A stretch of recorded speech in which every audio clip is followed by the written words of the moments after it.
What's up, T Squad? It's me, Keisha, and I'm here with this week's All Tea, All Shade Power Book 3, Raising Kanan, Season 3, Episode 6 review. Let's get right into it. So the episode kicks off with Neek's baby mama bamming on Rock's door during the middle of the night. So at first, Rock wasn't going to answer the door, but the baby mama kept bamming on the door, so she finally opened it and finds herself looking down the barrel of a pow pow.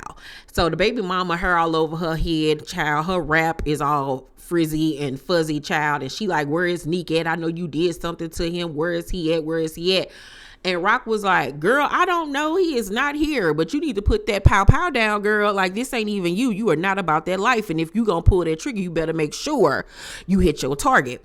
So the girl cocked the hammer back or whatever, and Rock ends up basically doing a tug of war with the girl over the pow pow and ends up elbowing her in the face to get the gun away from her.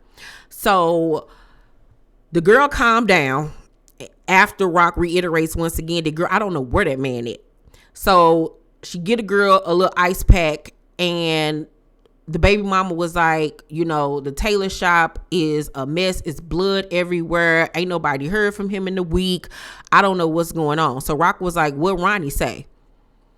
And the girl was like, he ain't said nothing, like always. So Rock look at her like, girl, you better look at him like he need to be the first person on your list. And she was like, nah, you know, despite them going through whatever they go through, that's still his little brother. Like, you know, he would never do that. No. And Rock looking like, girl, you never know what a person will do. You better look into it. Cause in the power universe, family members will take out each other quicker than they will the person down the street. So we then see Ronnie at the crib packing up all of Neek's jewelry to sell it, and the baby mama catches him, and she like, what are you doing? Like, you want his stuff back when he get back. Ronnie pushed her child down to the ground like she was the scum of the earth, and she was like, Ronnie, girl, why is you still there? Like, that's what I want to know. You better go home to your mama. So he ended up taking the bag of stuff. He sells it, and then we see Ronnie and his windbreaker at somebody's house bamming on the door himself. I was like, so everybody just gonna be knocking. Don't come knocking at my door. We quickly learned that he is at Juliana's house. So she answered the door and looking at him like, what you doing here, Negro? You are crossing the color barrier. And he was like, Neek dead. And he ain't coming back. I was like, can you snap it to a Slim Jim? Like, do you ever smile, crack a grin, or what? Like, what is happening with you? So a part of me was thinking like, is he and Juliana gonna start a romantic relationship? Because I could low key see him taking it there with her. Because he looked like she'd be his type. Like, he looked like he got a quirky taste, you know what I'm saying? And she just weird enough to be with somebody like him because she like no good men anyway. So she tells him that we gonna do business with each other.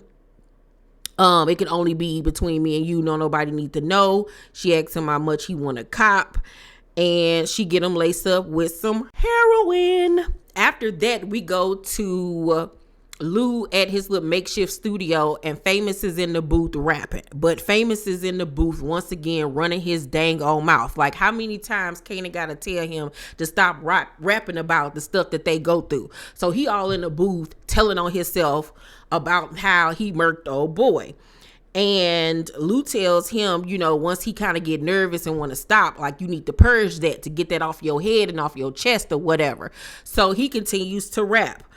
And I'm just looking like, yeah, Famous is going to be 6 feet under by the time this season is over. Yeah, he's for sure one of my death predictions for season 3. Because he hard-headed and he don't listen. He already crackhead. Him and Kanan is on the outs. Yeah, there's really nowhere for him to go but down.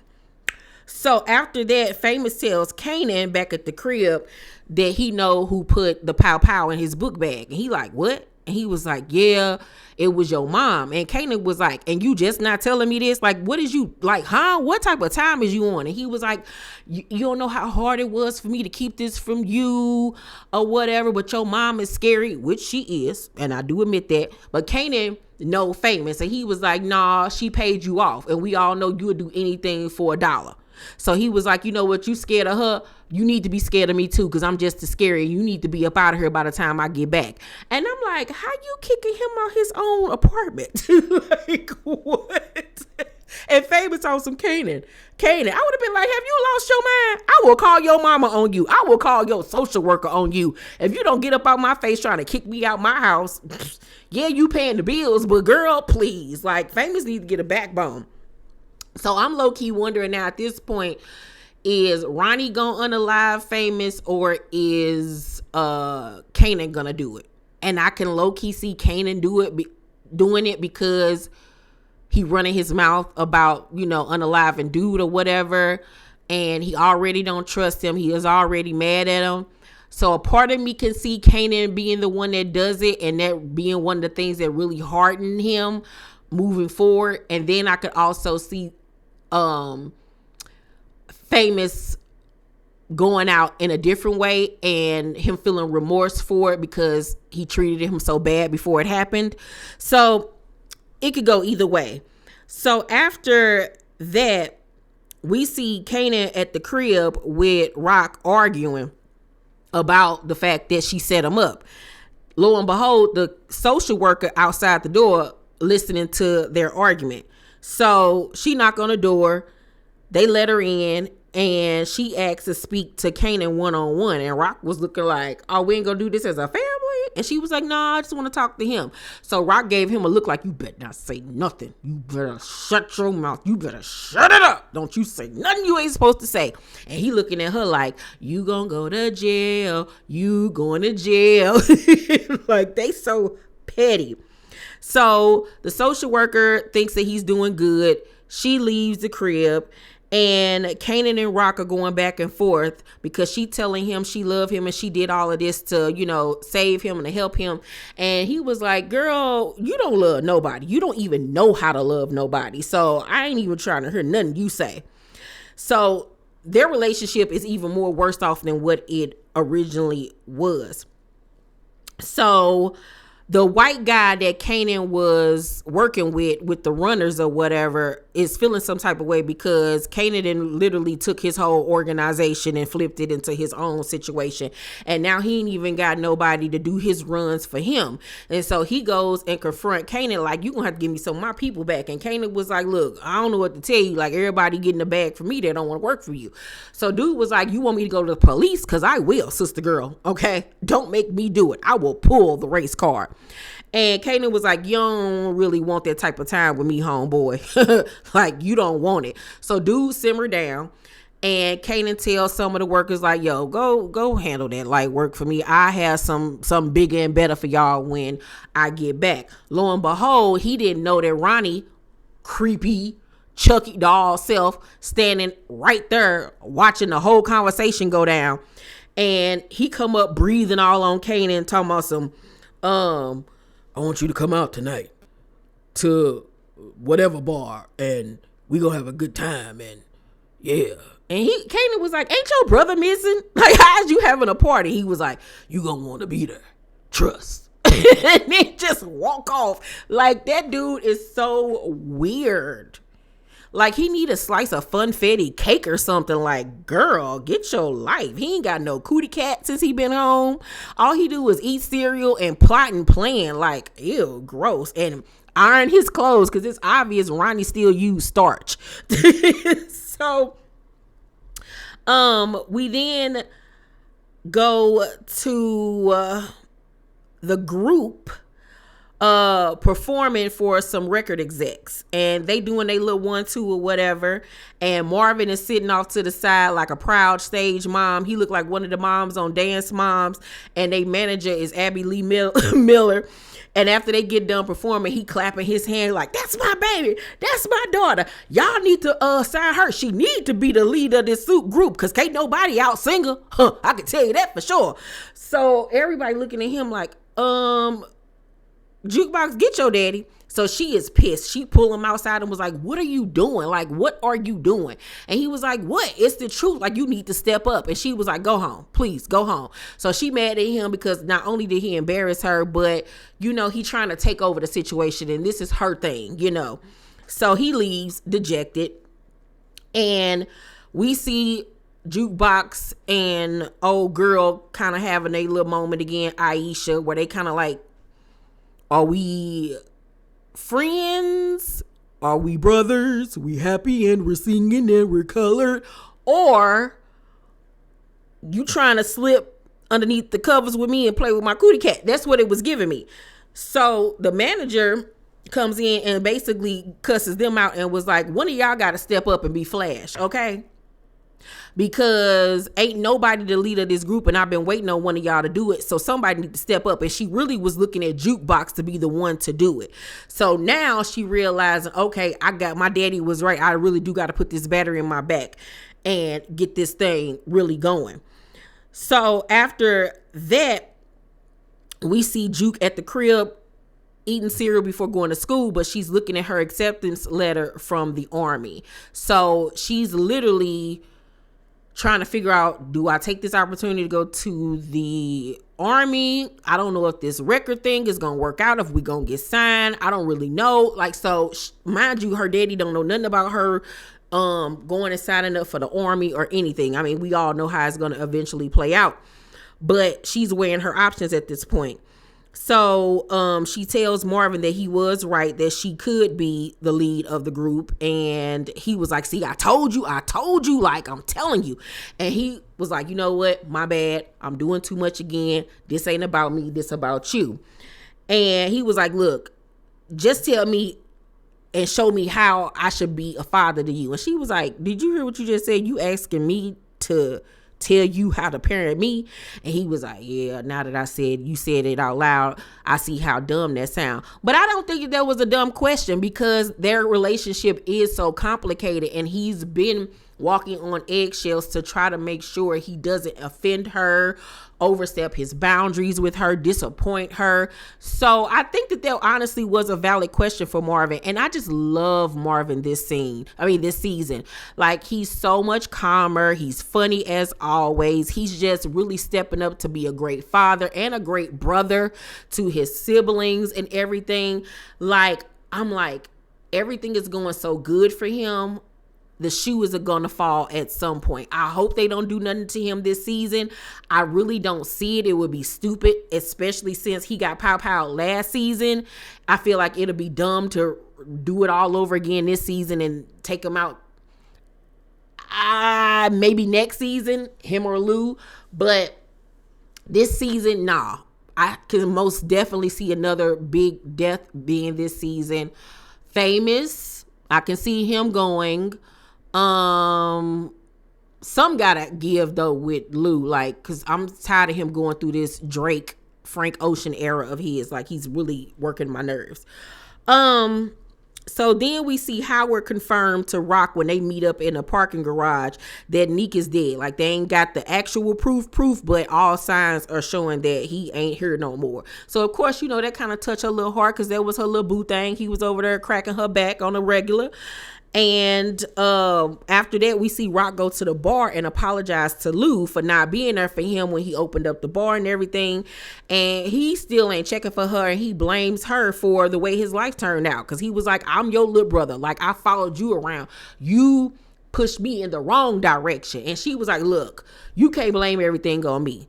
A lot of your problems and the bodies that you have accumulated over the years ain't all just me. You got to take responsibility for the stuff that you did as well. And I agree. Lou tell her to skedaddle because he tired. And after she leaves, he's such in his feelings that he picks up the bottle and start drinking again. I was like, here we go again. Okay, Bobby Brown, I'm sick of him. So the newspaper reporter, friend of Marvin's, they're at the park, and he agrees to do the story on Juke. And he says to Marvin something very key. He says, we're going to have to do some background to find out like who was really there for her to get her where she is now. So we're going to have to do background on you and her. And as soon as he said that, this white guy comes stumbling up to Marvin, was like, hey, I remember you. I'm such and such from the club. You used to mess with Tony. And of course, Marvin got to play it off like he don't know who dude is and was like, I don't know you. Like, you tripping. Get out my face. Dude kept pressing it and he was like, fam, I don't know you. Move. So the dude ended up walking off. But the newspaper homie from anger management and AA or whatever looking like, what was that about? So you can already see his wheels gonna get to turn in. And when he started doing this story on Juke, he gonna dig a little bit too far, gonna find out some information he ain't supposed to be finding out, and Marvin gonna unfortunately have to unalive him. So yeah, he'll be going to this season. After that, we see Kanan and Juke and Aisha go to the club that night to link up with Ronnie. Now, they don't know that that's where they're going and why they're going. They just, chilling with Kanan that night. And Juke is in her feelings because Aisha all up in Kanan's face. But I'm sick of Aisha because it's like you giving me fever, but then when you get around my people, you all up in their face skinning and grinning. It's like, do you want both of us? You want to tag team back again? Like, let me know. So they get inside the club. It's popping. They playing Kid and Play. I Was Getting My Life. And Ronnie walks up to Kanan. What's up, mama? Yeah, I see you came.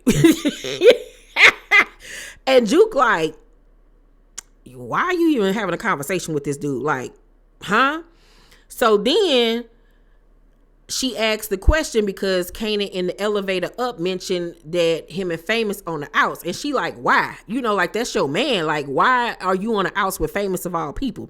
So Juke really is starting to feel like, what is going on? Like, because their relationship ain't the way it used to be. Like, they barely hang around each other. So she don't really know what's going on in Kanan's life. So she sees that he's not friends with Famous right now. She jealous that he moving in on her territory with Aisha, even though she told him to, go ahead and get on her. Then she see he hanging around Ronnie, and then Snaps and his wife walk up and introduce themselves. She already know who they are. She has already peeped around the club that is numerous other hustlers in the club. So she was like, look, we need to go. And she was like, Kanan don't need to be around no thugsters. Okay. And so Ronnie was like, let him make decisions for himself. And so Kanan was like, let's just kick it, have a good time. Fast forward, she at the bar by herself, all in her feelings because Kanan and Aisha on the dance floor, dancing, doing the WAP, doing the running man and all this, that, and the third. And she mad because she wishes it was her. So she goes over to Kanan and was like, look, it's time for us to go. Like, we ain't got no business being here. You don't need to be around these fools. Like, we got to go. And plus, me and Aisha got to practice. So as they about to leave, Ronnie stops them and was like, yo, we got some people we want to introduce you to. And Juke was like, no, we about to go. So Kanan was like, nah, I'm gonna fall back. I'm gonna stay or whatever. And so now Juke is really concerned. Like, what has he gotten himself into? Because obvious he doing some stuff that he ain't got no business doing. So it got her hamster wheels to really turn him. And so she gonna run back to Rock and tell Rock what's going on. And that's gonna further put a wedge between her and Kanan. So we already are seeing the rift form between the two of them. And this girl is a part of it too as well. Not only is it gonna be this girl Aisha, but it's gonna be the fact that she running back and telling Rock the moves that he out here making. And of course he mad at Rock and he ain't gonna appreciate that and all of this other stuff. So Rock questions why she's even trying to change her life around because ain't nothing working right. The basement at the salon that she bought flooded. The police still messing with her, and she talking to her brother like, yo, I don't even know why I'm putting myself through all this. Like, this ain't me. I'm not happy. Like, I might as well get back to doing my thug thizzle. So after having a conversation with Snaps and his wife, they basically tell him they want to put him on, and he start selling heroin for them or whatever. And he makes it clear like he ain't effing with his mama. And they was like, look, if we wanted to F with your mama would be here. We trying to holler at you. So they tell him to come take a picture with all the hustlers. And so he looking like, oh, I'm one of the big boys now. So he one of the youngest out the crew, taking the pictures with all these well-known hustlers or whatever. Of course, his mama gonna get wind of all of this and really be mad. And Rock gonna run down on Snaps, Ronnie, and all them, because how dare you go and recruit my son? You know what I'm saying? Like, this ain't my son. Like, you got me messed up. Like, he's still a child at the end of the day, even though low-key he ain't. So after that, we see Rock and Marvin go to see Stefano, and she tells him that she want to take over Neek territory. He was like, dang, like, dude ain't even body ain't even been found yet, and you already stepping on his toes. And she was like, look, I'm just trying to get back put on. I'm in it to win it at this point. So Stefano was like, I bet, but just to let you know, once you win, it's only one way out, meaning being unalived. So now Rock is fully back into the game, but now that she back in the game and Kanan in the game, now with Ronnie and them, they're about to be competition for each other. And that's not gonna fare very well, okay? Somebody gonna have to get put down. And I'm just wondering, who is it gonna be? Who's gonna win this battle of the blocks? Mother or son? After that, we see Ronnie once again banging on the door. So this episode should have been called Banging on Doors. Kanan on the floor mattress, knocked out sleep, and he wake up like, Famous, get the door, realizing, dang, Famous ain't here. I kicked him out of his own place. So he get up and shuffle over to the door and look through the peephole to see that it's Ronnie. So he opened the door, and Ronnie was like, time to get up and get to work. So he closed the door, opened the bag, and he got the bricks on deck, and it's time to get to cutting and bagging up and everything. And that's how the episode ends. So I can't wait to see how this whole thing is going to play out with this Ronnie situation. I want to know, is Ronnie going to get taken out this season, or will it be next season? I actually want to see Ronnie stick around for the rest of this season, going into next season. I think he makes a great adversary for Rock. And I think that there's a lot of storylines that can be told via him being in the show. But this was a good episode. I'm gonna overall give this week's episode of Raising Kanan a B+. Of course, last week's episode was just bananas. It was just crazy, okay? And I'm still gonna need confirmation all the way that Neek is dead, because we didn't see him take a last breath. All we saw was him rolling down the river. But we don't still have that firm confirmation that he's gone. I know Joey Badass put out his goodbye and all of that stuff, but that don't mean nothing in the Power Universe, child. We ain't see him take no last breath, so I still don't believe it all the way. But yeah, y'all let me know what y'all thought about the episode down below in the comment section. Make sure to thumbs up this video, like and subscribe, and hit that notification bell button. I love you, and I'll see you on the next video. Bye.